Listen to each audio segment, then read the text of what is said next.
वर्मा के स्वर में टीसी म्यूजिक पर सुनिए यह गीत।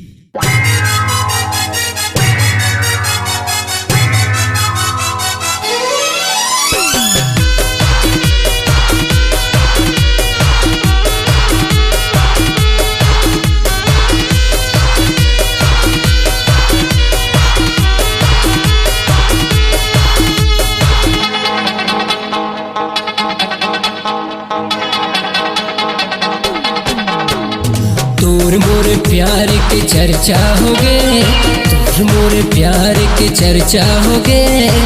ये गाँव में बस्ती में वो पूरा हल्ला हो गे। ये गाँव में बस्ती में वो पूरा हल्ला हो गे।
तोर मोर प्यार के चर्चा हो गे, तोर मोर प्यार के चर्चा हो गे।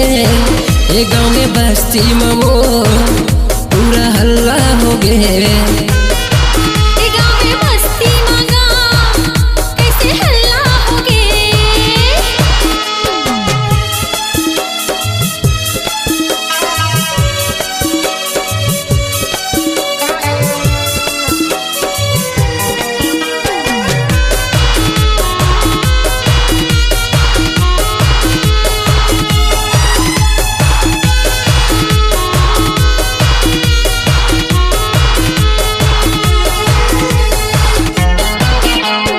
घर के बाराती रानी तोर घर माया हूँ,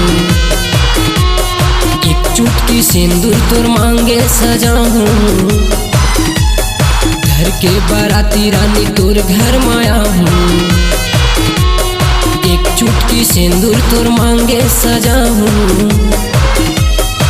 तो तोला डोली में उठा ले जाऊँ। सुने वो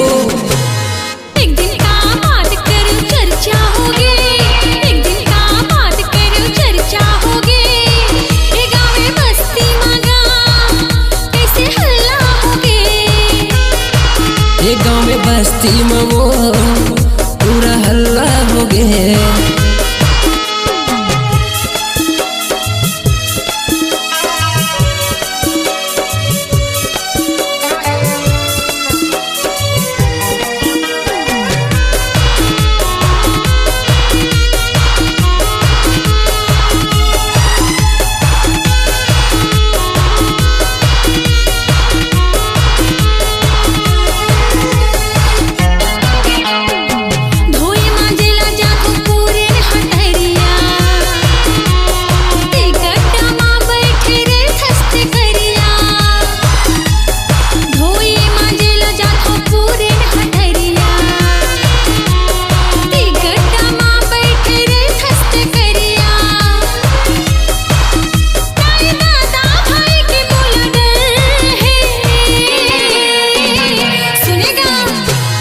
तोर मोर प्यार के चर्चा हो गे, तोर मोर प्यार के चर्चा हो गे।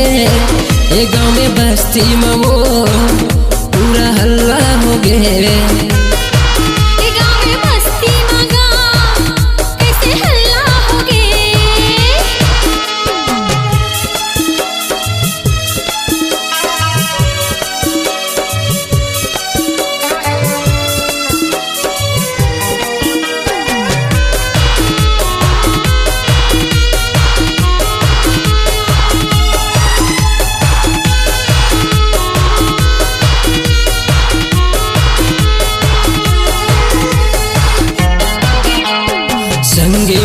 माझी हूँ यौ संगे ममर हूँ खाए रे हूँ क्रिया ओला पूरा कर हूँ संगे माझी हूँ यौ संगे ममर हूँ खाए रे हूँ क्रिया ओला पूरा कर हूँ हमर बचपन की निशानी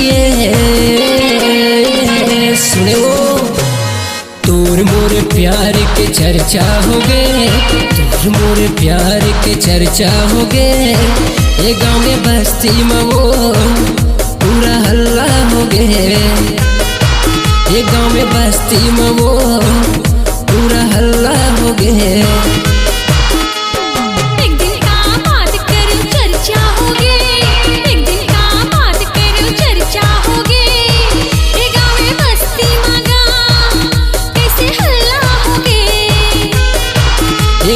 बस्ती में वो पूरा हल्ला हो गए गाँव में बस्ती मांगा कैसे हल्ला हो गए ये गाँव में बस्ती में वो पूरा हल्ला हो गए।